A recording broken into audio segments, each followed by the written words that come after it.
শুভ সকাল বন্ধুরা, সকাল সকাল তোমাদের মাঝে আরও একটি ব্লগ নিয়ে চলে এলাম। সো আজকে মনে হচ্ছিল একটু খিচুড়ি রান্না করি। আমার মোহাম্মদ আলী খিচুড়ি খেতে বরাবরই ভালোবাসেন মাশাল্লাহ। আর কি হয়, এমনিতে ভাতের সাথে সবজি খেতে চায় না, বাট আমি আমার ইচ্ছা মতন সমস্ত সবজি দিয়ে খিচুড়ি রান্না করি আর সেটা ওকে খাওয়াতে পারি আলহামদুলিল্লাহ।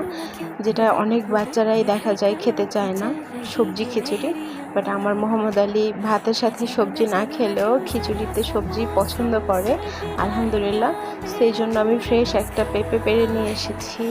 আর বাসায় আগে থেকে মিষ্টি কুমড়া, গাজর এগুলো ছিল, তো সব মিলেই আমি চেষ্টা করছি সবজি দিয়ে খিচুড়িটা রান্না করার। আর আগের দিনের খানিকটা ভাতও ছিল, ভাতটাও এর মধ্যেই অ্যাড করে দিয়েছি, নষ্ট করার তো কোনো প্রয়োজন নেই।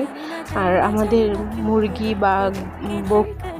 বা বকরি নেই, যার কারণে এই সমস্ত বাড়তি খাবারগুলো দেখা যায় এমনি ফেলে দিতে হয়। অবশ্য অন্যান্য মুরগিরা এসে খেয়ে যায়, সেই দিকটা আবার ভালো আলহামদুলিল্লাহ। সো যতই চেষ্টা করি প্রতিদিনই আমি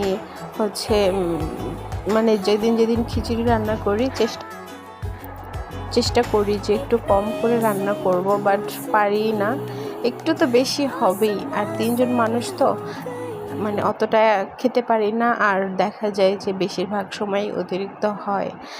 সো যাই হোক, আমি খিচুড়িটা রান্না করছিলাম আর ভাবছিলাম দুপুরে কি রান্না করব। ভাবছি কানটাতে গিয়ে একটু শাক তুলে নিয়ে আসবো।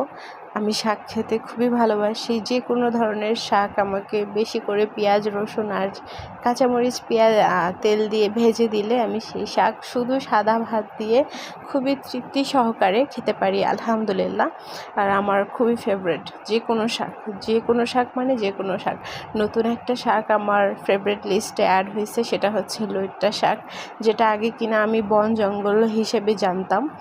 সো আমি সেই শাকের সন্ধান পেয়েছি, অলরেডি একদিন খাওয়া হয়েছে, দেন নেক্সট আরেকবার খাওয়ার পালা।